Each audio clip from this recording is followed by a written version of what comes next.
Assalomu alaykum, hurmatli obunachilarimiz. Egalardan kelib turgan Nexia 2 avtomobilimizni obzor etib berib o'tamiz. 2009-yil ishlab chiqarilgan metan gaz ballon ustanib turgan, kraskasi bir qator asujit bo'lgan. Расход yo'q, tayyor.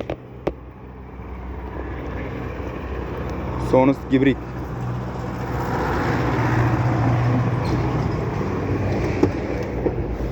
Расход yo'q, aynalar knopka, chexol, poli hamma narsasi bor do'stlar.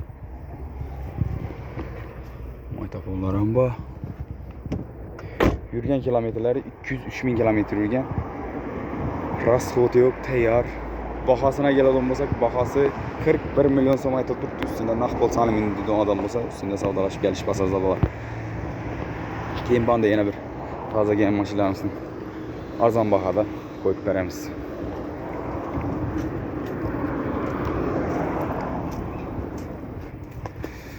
Matiz 2006-yil ishlab chiqarilgan, 156.000 kilometr yurgan, bo'sh parollar qo'yilgan, benzinda prostoy, chexol, polik hamma narsasi bor do'stlar. 156.000 yurgan, benzinda turibdi mashinamiz. Motor, korobka, umuman расход yo'q, bahosi 19 million so'm.